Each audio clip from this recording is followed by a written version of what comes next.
jërëjëf.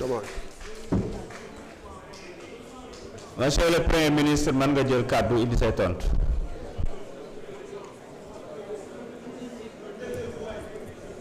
S'il vous plaît. nañu wéyal déglu bi. Merci beaucoup. Je pense que dans les interpellations de l'honorable député Thierno Alassane Sall, il y a beaucoup d'amalgame.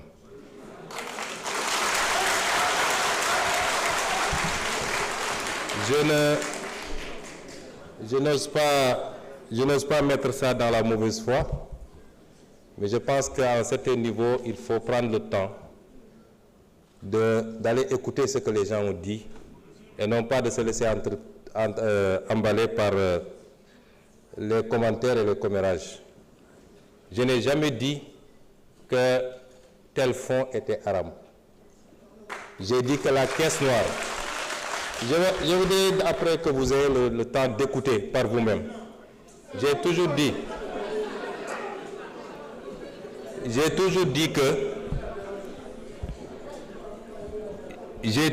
que dans un pays, il faut qu'on soit très clair, dans un pays, avoir des fonds qui sont laissés exclusivement à la discrétion d'un homme, fût-il président de la République, qu'il peut utiliser à sa guise, qu'il peut donner à qui il veut, qu'il peut même mettre dans une pièce, mettre de l'essence et allumer, c'est inadmissible parce que c'est l'impôt des Sénégalais. Par contre, dans tous les pays du monde, et même dans ceux qu'on appelle les plus grandes démocraties, il y a ce qu'on appelle les fonds secrets, qui permettent de régler des situations qu'on ne peut pas afficher publiquement et qui font l'objet d'un encadrement. Et en étant député ici, et en étant dans l'opposition, j'avais fait même des propositions sur cet encadrement-là. Et cela correspond à la vision de PASTEF qui sera matérialisée dans la gestion de ces fonds secrets. Parce que nous respectons toujours nos engagements, nous. Et nous, au moins, on a pris ces engagements, vous les avez jamais pris. Ça veut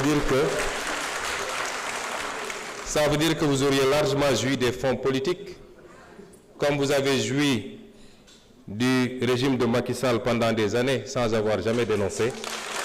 Et vous ne pouvez pas aujourd'hui donner des leçons.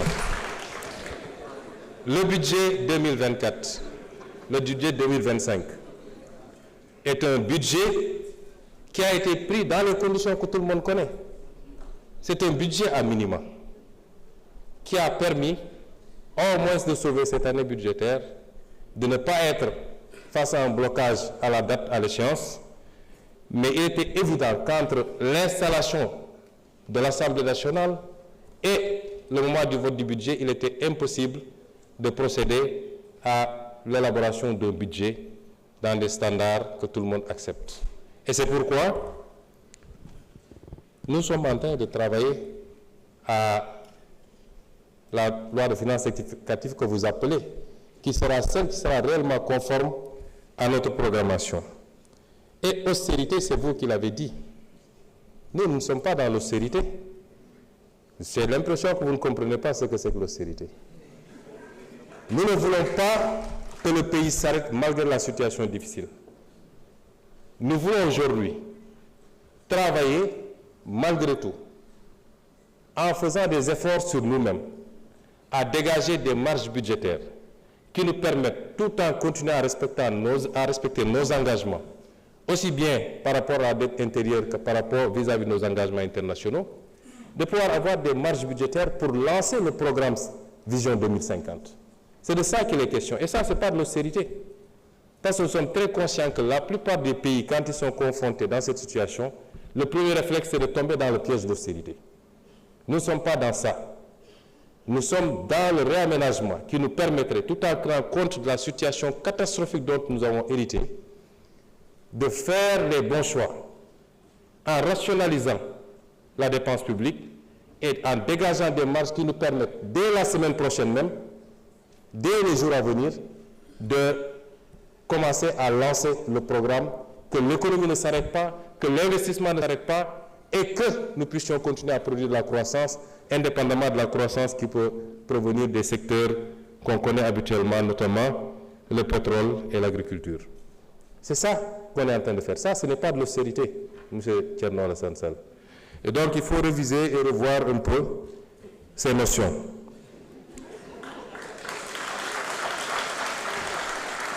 Et vous dites que nous sommes restés 11 mois sans prendre de mesures. Ah non.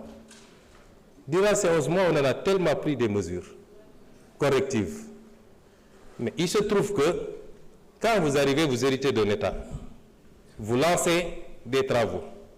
On ne se lève pas pour dire je rationalise telle agence, j'enlève, etc. On fait des études pour être sûr que les choix qu'on va faire sont les bons. Un État, c'est assez sérieux.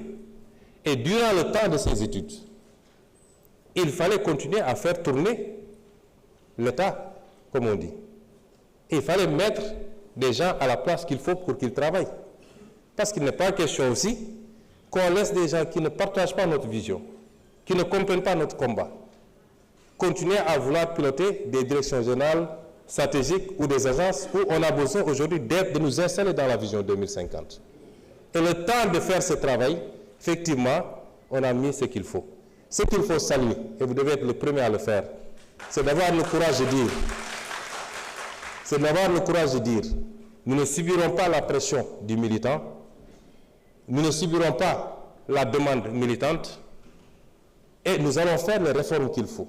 Quitte à dire à un directeur général sur 3 que nous sommes désolés, mais le pays n'a pas besoin de cette responsabilité pour le moment.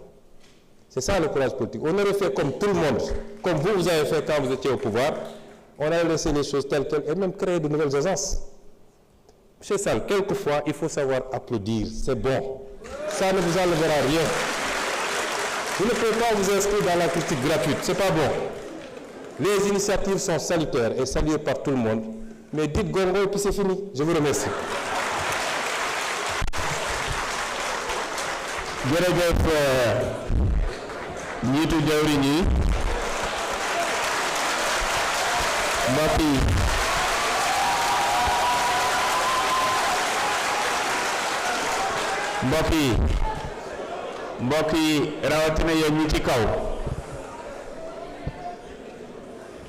mbokk yi rawatina yéen ñi ci kaw ñu wàññi tàcc yi ak coow li ndax benn règlement intérieur mayewu ko ñaar saa yi ngeen tàccoo yéen a ngi wàññi temps bi nga xam ne moom la war a wax parce que saa yi ngeen tàccoo day taxaw te li mu war a wax bari na kon ñu bàyyi ci xel kon ñu ngi woo honorable député Mbène Faye mu jël kàddu joxe ab laajam.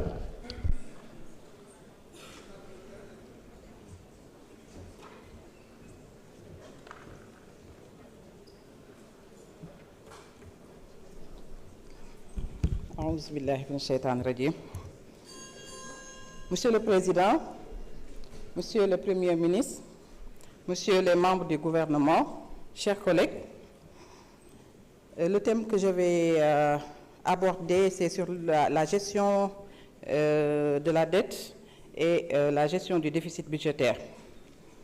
Le carnage financier révélé par l'audit des finances publiques met en évidence plusieurs manquements dans la gestion de la dette publique, notamment des discordances sur les données de la dette bancaire importante hors circuit budgétaire, donc sans autorisation de l'Assemblée nationale, ce qui est extrêmement grave, surfinancement et absence de suivi rigoureux, déficit budgétaire sous-estimé, manquement dans la gestion des dépôts à terme. Au regard de toutes ces mauvaises gestions par le gouvernement sortant, Monsieur le Premier ministre, ma question est de savoir quelle stratégie le gouvernement met en place pour maîtriser la dette et le déficit budgétaire tout en réalisant les projets inscrits dans la stratégie nationale de développement 2025-2029.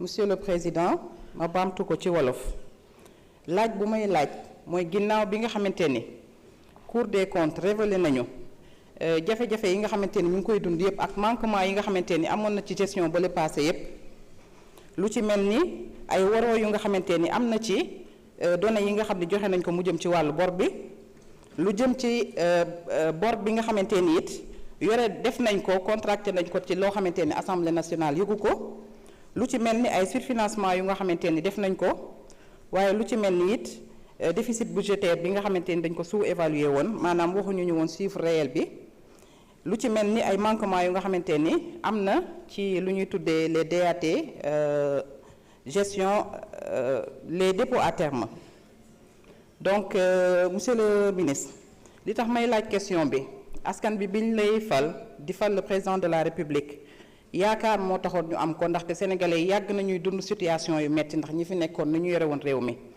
yaakaar bi askan bi am ci yow mooy naka la ñu mën a def ba jafe-jafe yooyu ñuy dund te ñu xam ni tar na ci askan bi parce que ñu ngi dégg seeni jàmbat saa su ne naka ngeen mën a def ba saafara yooyu jàngoro te xam nañ ni agenda 2050 wala boog stratégie nationale de développement 2025 am na ay programme yu nga xamante ni tëral nañ ko te buñ ko doxalee ñu jàpp ni mën na génne Sénégal ci jafe-jafe yi ndax situation bii nii am ngeen ay stratégie yu ngeen teg ba du leen empêcher ngeen doxal boobu agenda et di wax rek aussi que ni askan bi ñu ngi xaar ci yéen tontu yu nga xamante ni yuy dalal seeni xel la parce que li ñu soxla ci état mooy muy dalal askan bi di dalal seeni xel te gis nañu ay manipulation yuy am yu nga xamante ni askan bi jaaxare nañu askan bi jaaxle nañu am na ñu nga xamante ni ñu ngi taxaw temb pour di raconter des contre-vérités pour tiital ñi nga xamante ni moo di askan bi ci wàllu yokkute dund gi ci wàllu weneen bu nga xamante ni yépp buñ ko doxalee buñ ci indiwut ay leeral pour dalal askan bi mën na lëndëmal seeni xel ba boobaa ay jafe-jafe rek la leen di jural te xam nañ ni xarañteef bi ngeen wane ci 11 mois yi ñu génn ngeen fexe ba tenir réew mi ci yoon bi nga xamante ni subvention yi continué na ci yoon bu nga xamante ni dund gi metti na trop waaye fexe ngeen ba maintenir subvention yi pour dalal leen ci yoon bu nga xamante ni njàng meeg jàngale bi mi ngi dox salaire yi ñu ngi koy fay donc ñu ngi leen di remercier. Monsieur le Premier ministre, vous avez la parole. Merci, Monsieur le Président de l'Assemblée nationale. Je vais demander à Monsieur le ministre des Finances et du Budget de bien répondre à l'interpellation de Madame l'honorable députée Mbène Faye.